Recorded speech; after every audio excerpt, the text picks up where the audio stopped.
Hello and welcome to the final Mastering Dungeons of 2023. I'm Shawn Merwin, and you know who my co-host is. Yes, you do. You know Teos Abadia. Hey, Teos, you are known. Let it Uh, be known that you are known. Shawn, gain a point of renown for all of your exploits this year. You've made it this far. Well done. Level up. Is that good? Is renown good? I don't know anything. My brain is empty of any knowledge or thoughts coming off Christmas and heading into the new year. So this is going to be one of the most bizarre mastering dungeons is that you've heard in your life. I'm here for it. And so am I, sadly. But we will start as we do with our listener corner. We're going to the tweets and the toots and the Patreon missives to hear what people have to say, starting with Michael J. Pastor via our Patreon Discord. Michael says, when designing a new setting, it's always cool to introduce custom character creation and development options that encapsulate the feeling of the setting. Frequently, custom flavors are achieved through feats, but feat creep already seems to be a problem. How do you manage to do that without also introducing power creep? A great question. I would agree that character options are a great way to help establish a player's footing in a setting, give them the hooks with which to not just play their character, but play their character in a way that makes that character feel part of the setting. And it's great for showing how your setting may be different than another setting that the characters might be used to. So let's talk about the best ways to do that. Teos, I usually ramble on for a while. I want to give you the chance to All speak right. first, if you are so inclined. I will put in the first thing that comes to mind when I hear this question is to think about what the characters actually should know that they can make use of to bring in that experience that says, yes, I am from this setting. Right. So, and I've seen Ghostfire has done some really cool things to establish that. And there are core things that describe what you do. A lot of fifth edition D&D adventures, I think, do it very poorly in that they give you a background that maybe has like a little feature that's fine, but the concept of it is actually one you can't really work with. A great example is the otherwise really, really good Witchlight, right? The Wild Beyond the Witchlight has one of the backgrounds is like you're a carny, right? You work at the carnival, yet you don't know the carnival. You theoretically should know the entire layout, all the NPCs, how all the games work, any of that. And you don't know any of those things. And so it's a really weird, like, why was your mind wiped? Right. And the fun of the adventure is you discovering all the things in the carnival. So to me, it's a really bad background. Like, it just doesn't fit. And there are a number of things in a number of fifth edition products that are like that. The experience does not match the backstory. And so one of the tough things that I think that comes into play when you're trying to do this is choosing the things that really will cement you in the setting in a proper way, representing the knowledge you should have, will have, all of that. Right. The first thing that came to mind when I got this question was recognizing your player base, assuming that you are creating something for a limited and knowable group of players, and adjusting based on their care regarding setting versus mechanics. Mm. And why I think this is rules are supposed to allow story or setting choices, and then differentiating will be ignored or glossed over if players are only focused on how good this feat is.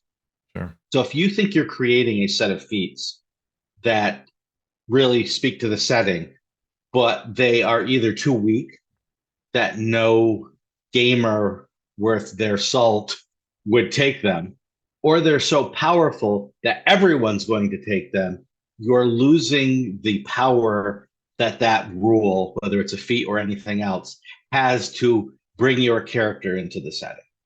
So that's why there's always there's always a risk, but there's a reward as well. Because in a perverse way, players that are only focused on mechanics will only focus on mechanics. So you need to use them correctly to reveal the setting in some way. Yeah. That's why I loved even before I started at Ghostfire Gaming, the transformation mechanic made just stood out as a revelation to me because it was something that was powerful and it was meant to be powerful to get those people who only care about the power of their characters and their abilities to interact with the setting in a way that the setting wanted them to interact with it, which is everything is evil. And are you going to become the monster to fight the monster? Yeah. So it's a thin line. It's a small beam that you need to balance on as you create these things for a wide, diverse, unknowable player base. Yeah, and I think feats are tough because they occupy a particular mechanical space. It's not my favorite vehicle for expressing kind of who you are at the beginning of your career, right? Who you are as an entity, how you express into the setting. There are a couple that I have really enjoyed. One of them is when fourth edition Dark Sun came out and they created themes. It was a really clever attempt to bring into the fourth edition era what second edition had around that setting, which was a number of things that just didn't exist anymore mechanically. They hadn't existed in third, they didn't really exist in fourth, around how you would say, like, hey, I'm a gladiator.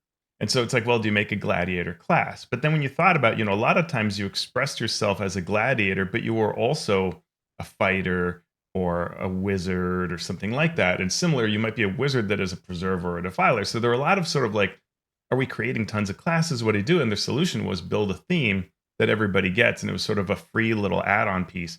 But what was important wasn't this encounter power you got. It was the expression of flavor that came through. And so everybody got a little something extra, but far more important was the flavor of it. And it really worked well in that setting. So well, they expanded it across all fourth edition, but it was Dark Sun where it really shone. And along those same lines, I think that what we did for Acquisitions Incorporated with the player roles worked really well.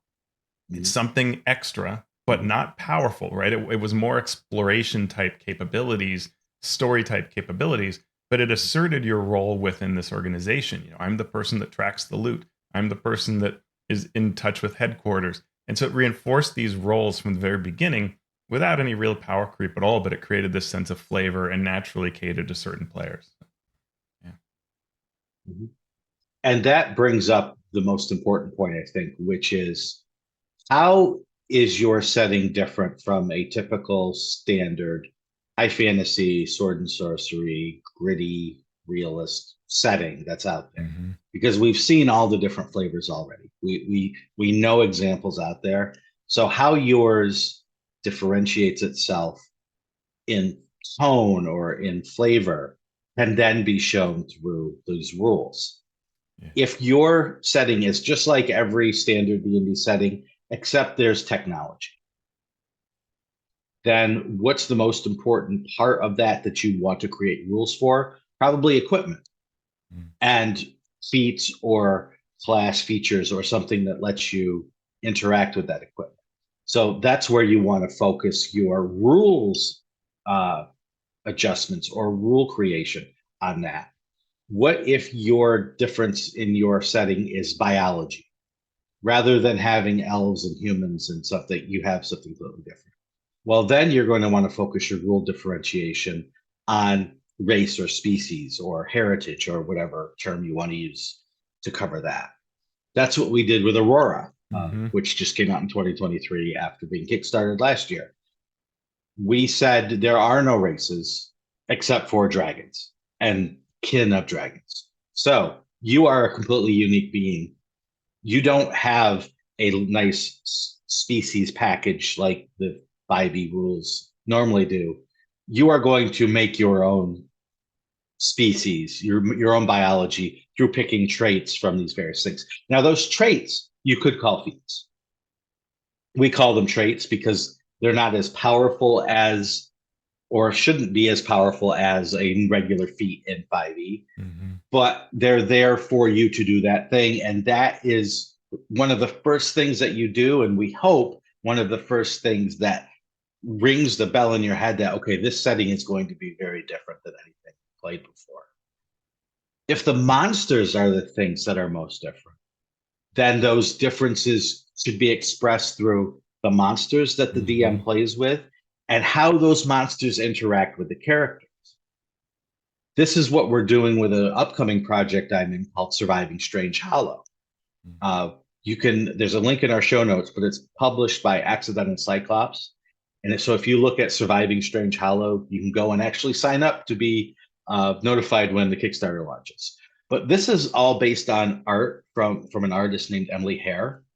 And we are going to take her art, her beautiful, otherworldly, somewhat silly, but still very sinister art.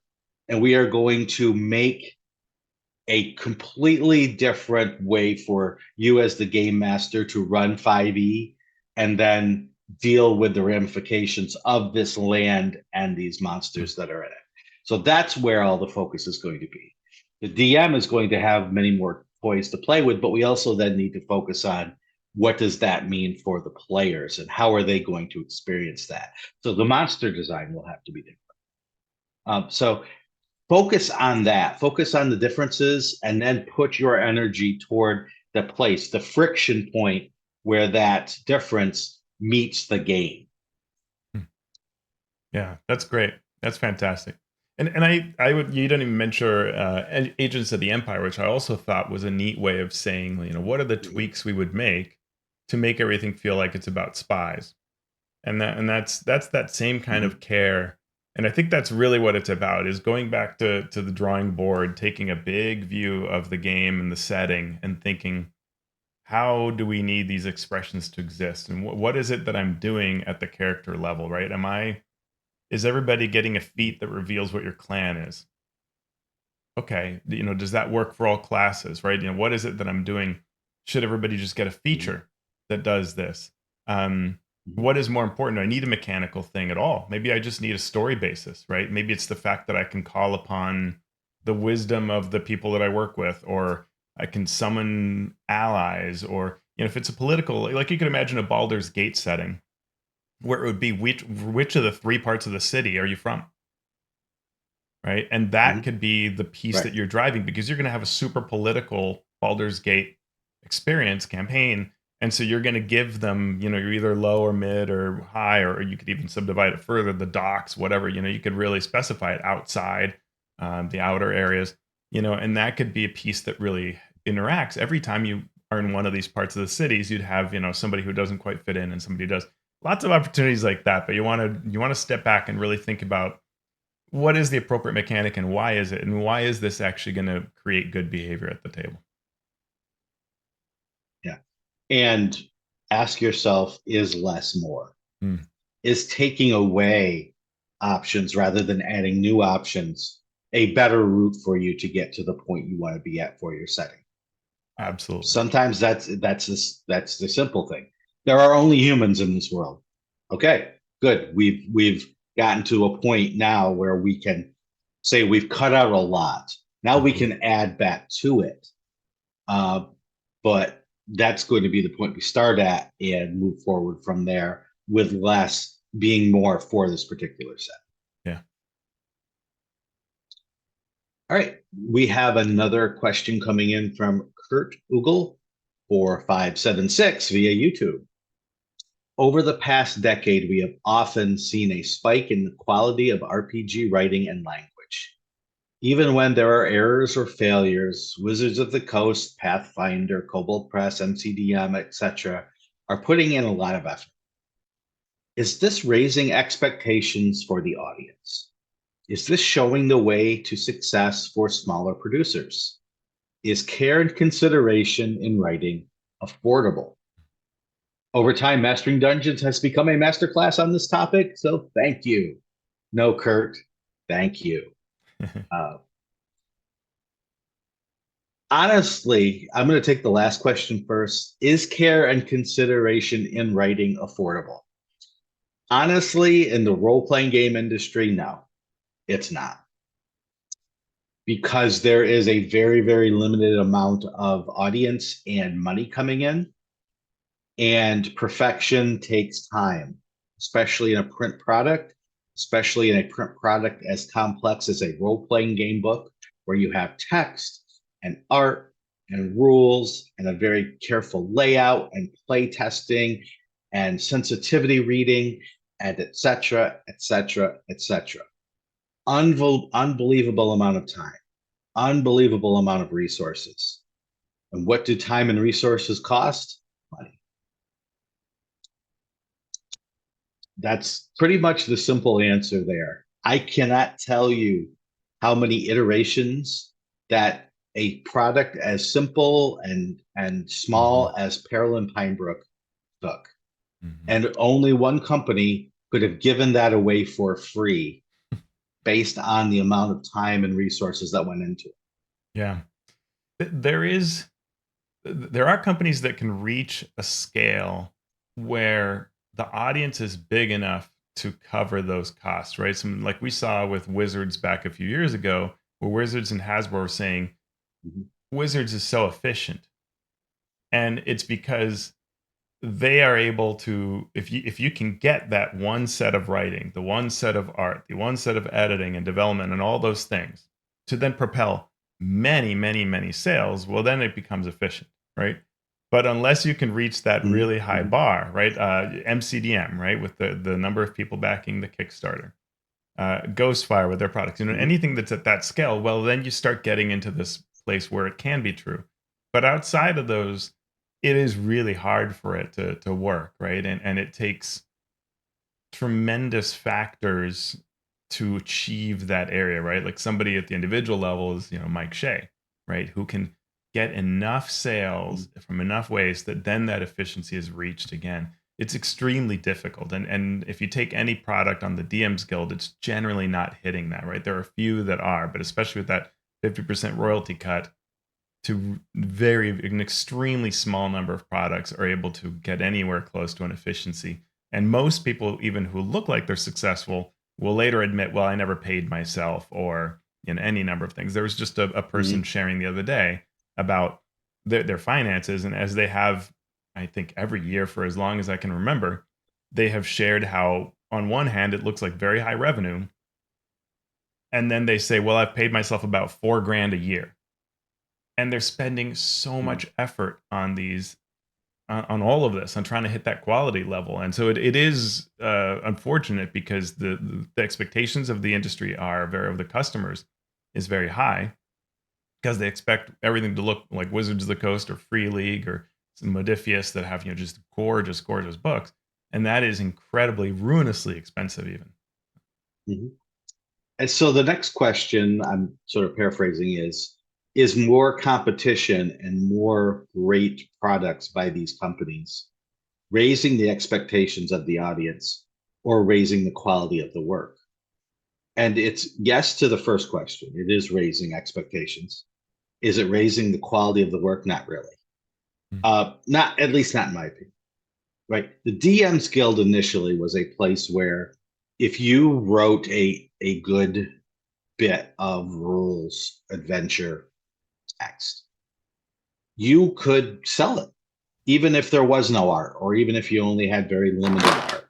Nothing like what we're seeing with current products there. Now, even if you spend thousands and thousands of dollars on art and layout, there's not any promise that you're going to make any more money. And it's no promise that even if the art and the layout is beautiful, that the actual text is going to be good at all. So I think the expectations are sky high, and the appreciation for the actual writing itself is probably not as high as it once was. And I don't mean that as a blanket statement of kids these days or things. Things have always been that way in every, right? Show me a movie from the 80s that had the best cinematography and action, and the writing was horrible, but it was super popular because that's what people see. That's what they buy. It's always been that way. It always will be that way. I do think that there has been some sort of like I want to say like weaponizing of the technology. The DM's Guild, for example, initially folks would just take like I did, you get some free art that you had and you slap it on a cover in Microsoft Word and there's your product, and the you hope the words would carry. And then you start seeing these products that look better and better and now the expectation of what you see on the top seller banner is that it's going to look incredible. And so I think a lot of creators shoot for that and end up way over their budget and never make any money because they spent so much on art. And I've talked to a number of creators that have had that experience. And I made a loud noise a second ago picking this up, but this is the Free League starter set. And that's kind of a picture I'm holding up to those who can see the video of everything that's in this starter set. And it's, a set of dice and it's full color maps and full color handouts and full color character sheets and all this amazing stuff. And it's a list price of like $53.63 in US dollars. But they often sell this starter set for half that, which is what I got it for. And it's a criminally low price because it's like many starter sets sold below the breakpoint as introduction into the setting to get people going. But I mean, I'm playing through this adventure right now, and it's unbelievable value for this price tag. And there's no way I could ever hit this quality level kind of for any price. But even if I could hit it for a price, it would not be a price that people would pay for a product. What I would need to charge to cover for my time and all of that art. And yeah, just wild. Yeah. And I think it's been reported that Free League is a Swedish company who gets part of their funding from the government. Mm-hmm. So they are not only as a competitor to that, are you competing against a company, you're competing against a government, a sovereign nation you're competing against. So, right, what chance do you sitting there, in your study with your laptop and your barely dot matrix color printer, able to do something like that, no matter how good a writer you are. There is a counter to this. You still create, still produce. Okay. The counter to this is sometimes you see on Kickstarter, like there was a product that came out this year that people were just, so excited about, and it hit huge numbers, and it had a free preview. And I looked at it and I thought, these rules are, I don't want to say terrible, but that was my reaction. And what I meant is that the rules clearly created a sort of weak, in my mind, experience that was really unlikely to last for a long time. It had some clever ideas and so on, but it had sort of that fantasy heartbreaker appeal of like, there's this clever idea, but everything else is either a little same or less than whatever you're used to. But I think the Kickstarter excitement just carries some products, right, way beyond where they should be. And the care was not taken for the words, for the gameplay, for all those pieces, right? It's what makes it a delight when a game like Shadow Dark, for example, is able to hit on those measures, right? Because it's created with a lot of care. And even big name company products, a lot of times, I think that there's a little too much emphasis on the marketing of it, the how to sell it rather than the carving of the words, the refinement of the words until everything is really fantastic, right? Yeah. And like I go back and say, as it has always been. As it has always been, yeah. Right. We're just getting to the point now where role-playing games can afford to do. Because while it's not a great industry in terms of revenue yet, it's much better than it used to be. True. So you are getting people who will get investors to pour money into it because there could be a return on investment. Not if the rules are great, but if the marketing is right. And if we learn the algorithms and we hit the right notes and we send out the right ads and we do all the right things, we're going to make a ton of money on this. Putting an extra, $200,000 into extra rules design and extra rules edit, people never see that. Never see that. They never see, okay, they took the playtest feedback and did 2 more iterations, costing them another $100,000 per iteration for writers and playtesters and editors and so on. You never see that. No, it's true. And so if they never see that and nothing changes because of it, then the question then becomes, why take that $200,000 and put it into that when we could take $200,000 and pour it into Facebook ads and this and that and the other thing and extra art and and I would argue that it's the long we've game. hit.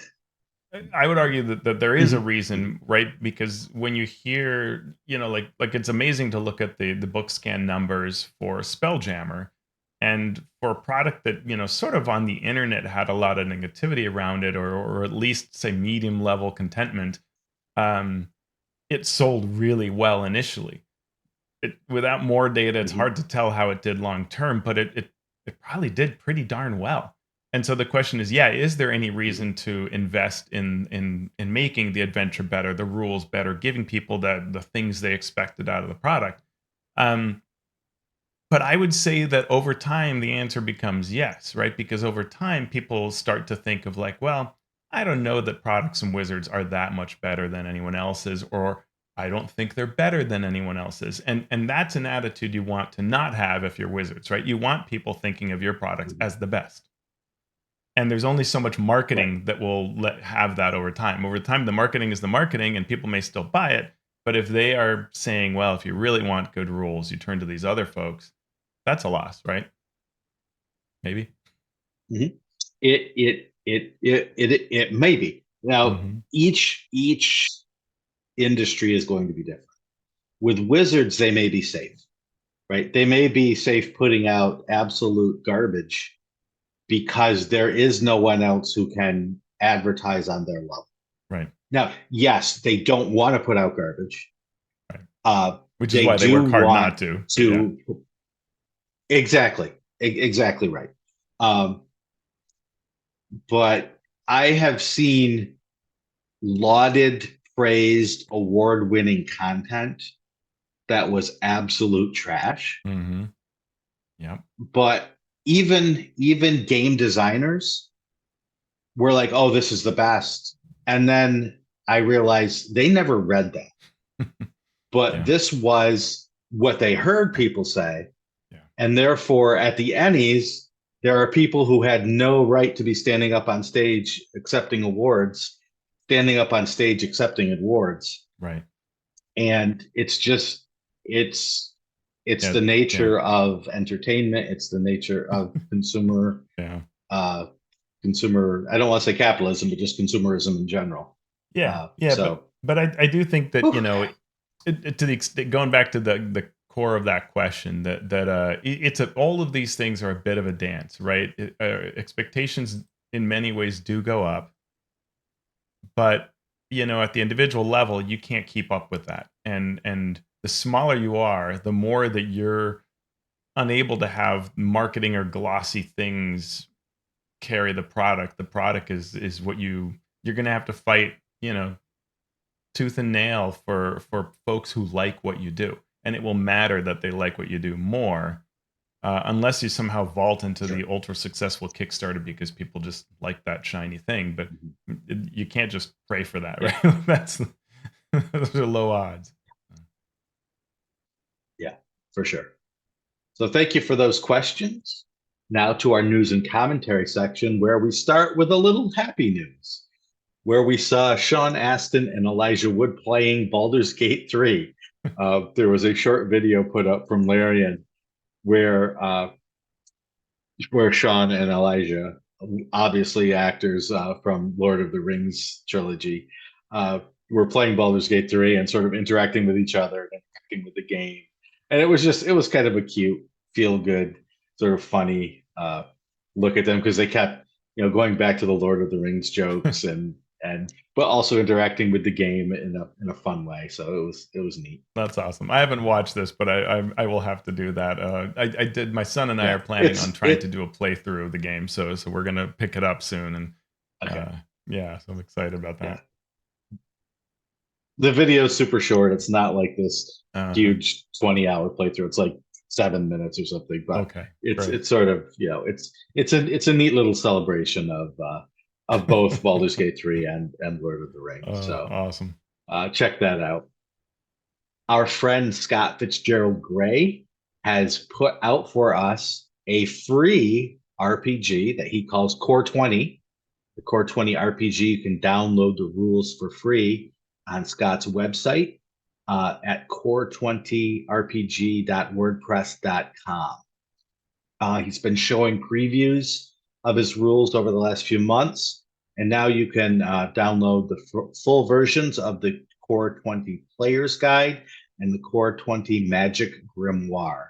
If you don't know about Scott, then you haven't been listening to our show closely. Scott has been, at least for the last 20 years, if not longer, one of the main freelance editors for Wizards of the Coast. So he's done extensive editing as well as development and game design writing. Uh, there are very few people on the planet that I would trust more to create a good role-playing game than Scott. So getting his game for free, it's sort of you can't lose. You give it a shot, see what Scott thinks based on his, long experience, not just as an editor, but as a DM and a player. So he took what he thought were the best parts of not just D&D games, but other games over the years and put them into one game. So you should check that out if you get a chance. Yeah, I was just gonna say that this is really worth looking at because Scott is such a sharp mind, as you said, that when he looks at what he would do for an RPG, it's really cool to take a look at and see what he tweaks, and it comes from a place of great intelligence, right? This is a person creating an alternate Mhm. fantasy RPG that has looked at D&D more closely than just about anyone. Mhm. Yeah, absolutely. Now we have other creator and crowdfunding news, starting with Dungeons of Drakkenheim. We had mentioned that it would be going up onto D&D Beyond, and now it is there. If you want to know more about it, there are a ton of videos on D&D Beyond where the Dungeon Dudes, the creators of Dungeons of Drakkenheim, have explained what this product is. But this city of Drakkenheim was destroyed by a meteor swarm. But in the carnage that was left behind, some interesting things have been happening. So the city is a dismal urban wasteland contaminated by otherworldly magic and haunted by hideous monsters. But also, there are many factions that are looking to take advantage of this carnage and of this chaos. So you're trying to weave your way not just through dangerous dungeons and this urban ruin, but also the political machinations of all of these different factions. So you get a campaign, levels 1 to 13, 50 new monsters, NPCs, and legendary creatures that you can use not just in this, but in your own home games. There are mechanics for personal quests, rivals, scheming factions, and urban exploration, and 57 detailed maps to battle Drakkenheim's forces that are also available for you on D&D Beyond if you buy this product. And all of that is now up in the market. It's for $29.99.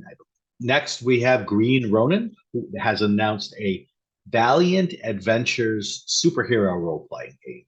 It will be kickstarting in January, and it is a complete game in 2 volumes. What they've done is taken the Mutants and Masterminds role playing game and combined it with the Valiant comic book universe to create this game. So we have a link in the show notes to that Kickstarter where you can sign up to be notified when it starts. If superheroes are your RPG jam, now is the time to check that out. I'm sad to admit I have never played Mutants and Masterminds, so maybe I need to do this. But I do want to make two big blog shout outs that I've been enjoying, and they both happen to be folks who are on our Discord, active old time, sharing great ideas. The first is the blog called Dark Plane, which is Grant Ward's blog, and he has been posting a series called 100 Dungeons, which is a preview of an upcoming fantasy RPG in the D20 style that he has been working on. And Grant examines many of the concepts that are in 5e and similar games, looking at clever alternatives to them. So if you look at the blog, he will talk through what these differences are, and it gives you tons of ideas that you can pull into a game that you're running right now. You could be running 5e, steal neat ideas and alternative approaches from this, delving into exploration and all kinds of other ideas. A lot of it has sort of a classic feel to it, which is certainly of interest to a lot of people these days. So you could also pull them into games like Shadowdark or anything else that you're running. And Andy Demps, who is also blogging a lot these days on the blog Proving Grounds of Folkvangr, link in our show notes for both of these.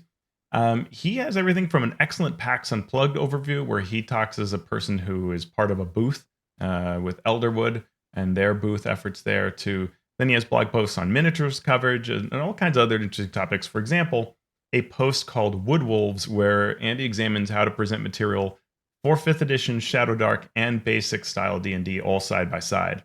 And that's useful because this has come up a lot on our Discord, where folks are saying, how do you do this for more than one system? What's a good way to do it? And so he looks at how to do that with this example of a monster called Woodwolves.